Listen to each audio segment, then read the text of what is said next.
You're homeschooling a middle schooler and you're wondering, where do we even begin? I've got your back today. I'm gonna share with you our favorite social studies, history, as well as science curriculum for the middle school years. Before we get started, I'm Leigh. Welcome to my channel, Little by Little Homeschool. I'm so glad that you're here. If you are new to homeschooling or in your homeschooling journey and are feeling overwhelmed, don't know where to start, need to do a reset, refresh, check out the link below. I offer a course where I get to walk alongside homeschool moms and get you thriving in your homeschool. But now let's get started on today's video, and if you haven't done already, go ahead and hit that subscribe button. This is my final year of having a middle schooler, but today I want to share with you the different resources that we use for social studies and history as well as science. So I went through 6th and 7th grade with all 3 of my kids, and now in 8th grade with my last kiddo, and I've done it already 2 other times with my other 2. Now I do have to tell you that my approach changes a little bit each year, and so I'm not going to tell you, this is what you should do in 6th grade, this is what you should do in 7th grade, this is what you should do in 8th grade. I will give you some ideas as to, from our perspective, which ones of these different curriculum were good for those different age ranges, because there really is a difference between a 6th grader and an 8th grader. And I'm also going to talk just a little bit about how to approach it, and it also depends upon your child's learning style as well as maybe their reading and comprehension at that different stage, which can be different in 6th grade as well as 8th grade. Let's get started, and I've got social studies on one side and science on the other. Let's start with the social studies. So I'm going to say social studies / history because I know that a lot of times school districts might call it social studies, but to me, I kind of separate it out. I think of social studies maybe as government, economics, but then there's history as well. So I'm going to give you some different options: American history, world history, as well as what would fit under social studies. I do want to add that all of this curriculum, the history and the science, all this stuff does come from a biblical perspective. So if you want a Christian worldview, these are some great options. If you don't, you can still check them out, but I'm going to tell you that they don't shy away from that. That is the foundation of all of these different curriculums. All right, so let's get started.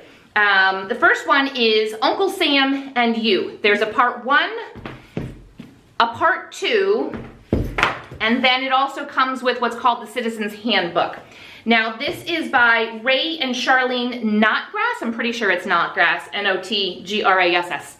And so there's 2 different parts. Each of the books are pretty thick. I see these as a good option for 6th grade. If maybe having 2 books is too overwhelming for your kiddo, you can separate this out. Nobody says you can't do this for 6th grade and then do part 2 in 7th grade. These are also really great. If you have maybe even an older elementary student, and then you have a middle schooler, you can do this with both of them. I am huge into doing whatever subjects you can with multiple ages at the same exact time. Each lesson has, there's a lot of pictures, which is kind of neat so the kids can see. I mean, to me, I was like, oh yeah, I remember, I remember those people.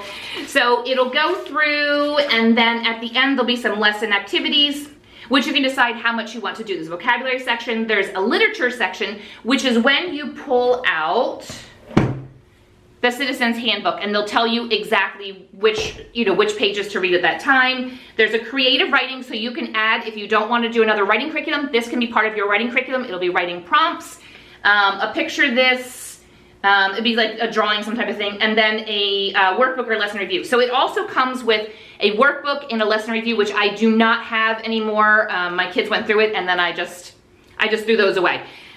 So basically, Uncle Sam and You is going to go through American government. It's going to talk about, how does a bill become a law? And, going through all those steps. Talk about local governments, county governments, state governments, federal governments. There's different units. And, this talks, different topics. This is about the Secret Service. So different sections will have different things. Just all the different facets, protecting America's borders, how to become a citizen. So just a really good solid foundation. Now I mentioned all those different options of things to add at the end of each lesson, and you don't have to add all those in. You could do some if maybe you want to do a writing prompt every week. You can just pick one of the writing prompts.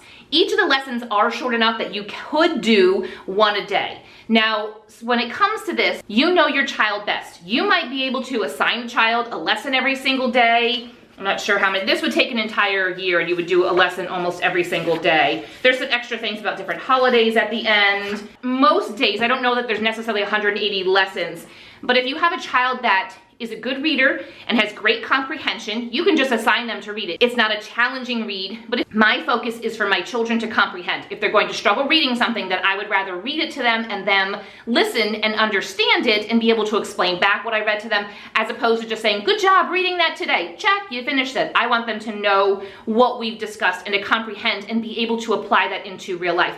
Now, the Citizens Handbook, when they'll have them read different things, so this is a letter, so circular letter to the state governors by George Washington. So they're going to read historical writings.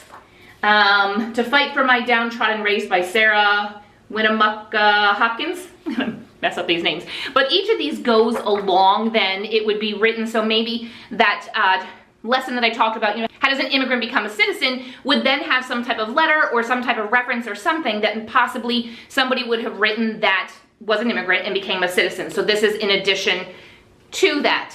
You can do the workbook and the lesson review. It just depends on how workbook heavy maybe you are in your family. I would look at this, the Uncle Sam and You, maybe 6th, 7th grade or so. You could maybe do it as opposed as a year and a half. So 6th grade, you could do Uncle Sam and You. Half of the year, you might be able to get through the second half of Uncle Sam and You, and then switch over to the Knotgrass America the Beautiful. There are also 2 books, part 1 and part 2, and these are both, they're thick, there's a lot to them, so you could switch that. If you wanted to take 2 years and get them both done, you could do that. You take 3 years, it is whatever you want to do. So the first one is America from 1000 to 1877, and the second one is from the late 1800s to the present. Now the book is a little bit old, so present might be 15 years ago. But it's laid out similar type of fashion. In the beginning, they give you some ideas on how to do it.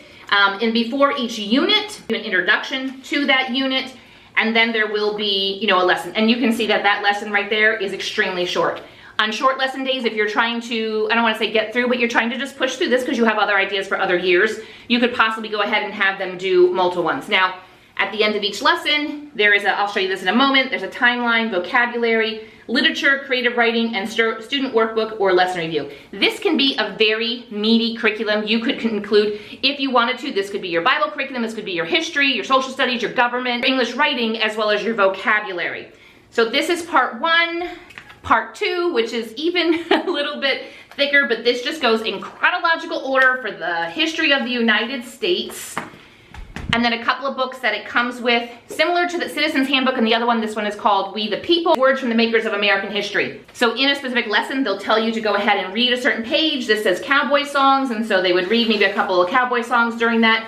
This is how Arthur was inaugurated, and so it just kind of gives you a little bit of the words of that are in history of America.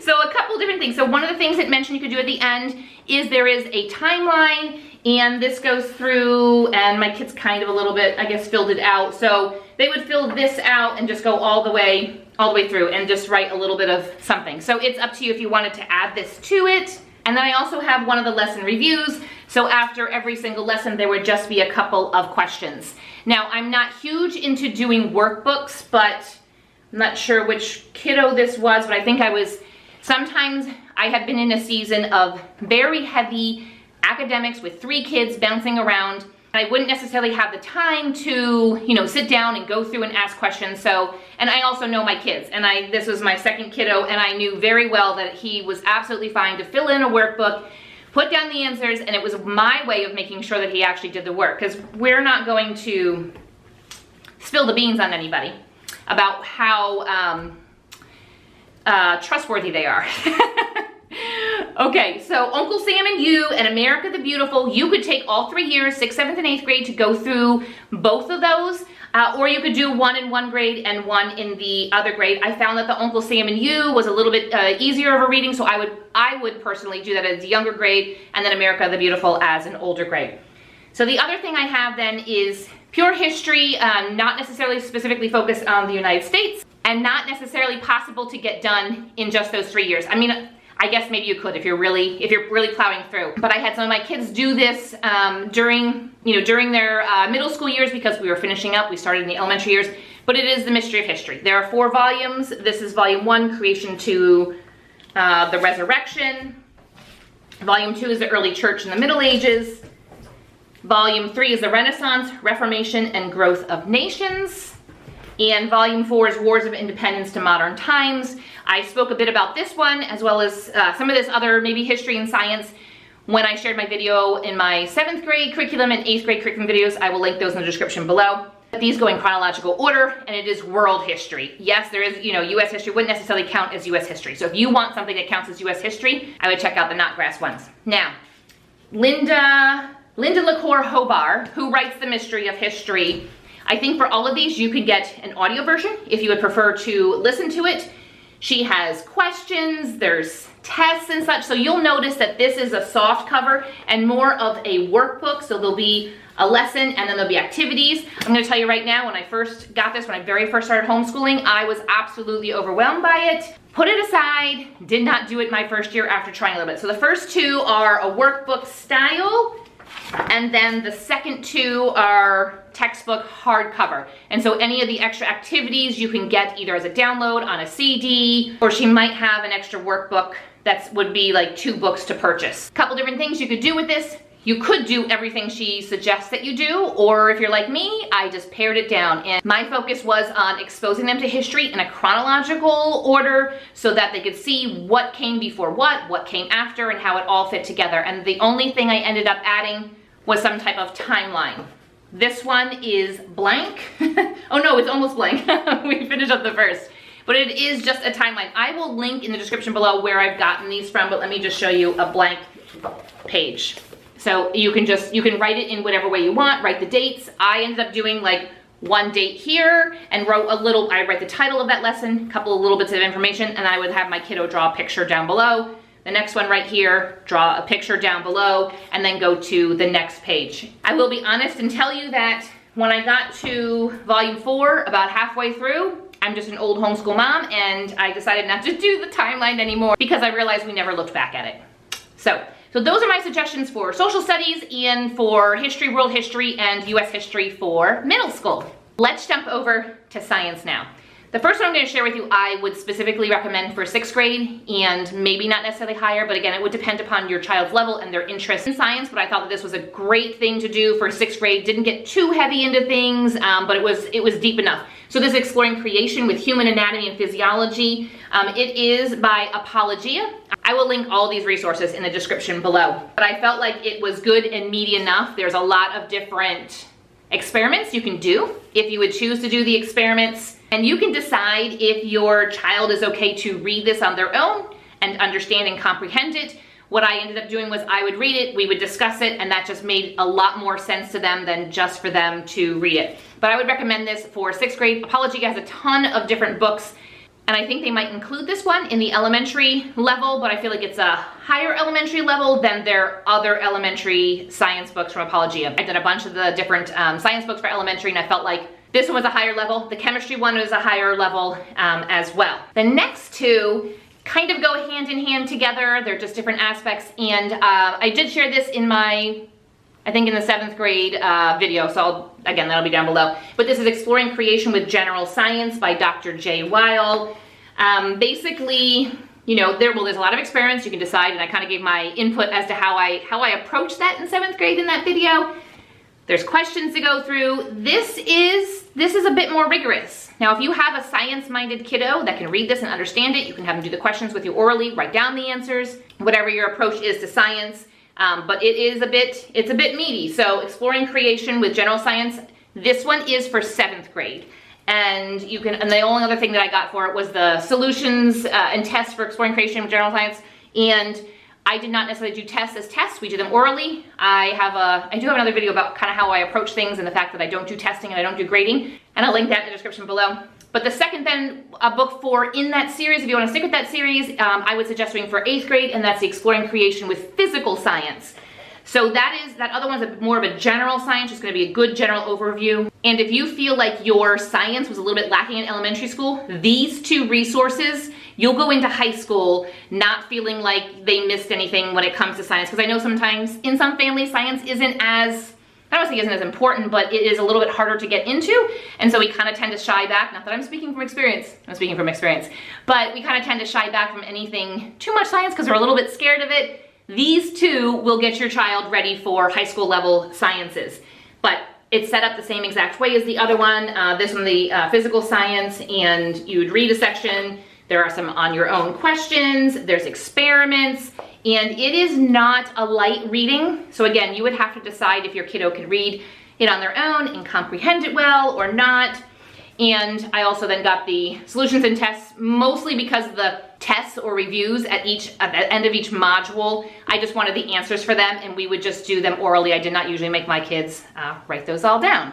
I do have one more suggestion for middle school science, and I looked in my house and I cannot find it. I would recommend it more so for 6th grade, and it's either a Dr. J. Weil or Apologia or them together. And what it does is it goes through the 7 days of creation. So there would be an entire unit about light. And each lesson wouldn't be super long, but there was an experiment for every single lesson. My kiddos absolutely love this. Again, I don't remember the name, but I will drop that in the description below and link that so you can go ahead and check it out. But I would recommend that possibly in place of the anatomy and physiology one for the 6th grade, and then I would recommend those other two for 7th and 8th grade. But I hope that this has been helpful. I hope that it encourages you. If you have used any of these resources, leave that in the comment section below. Or if you recommend any type of social studies, history, science for middle school, leave it in the comment section below. I'd love to see what you used. I hope that you feel now ready to tackle these subjects when it comes to middle school. If you have not already, go ahead and hit that like and subscribe button, and we'll see you next time.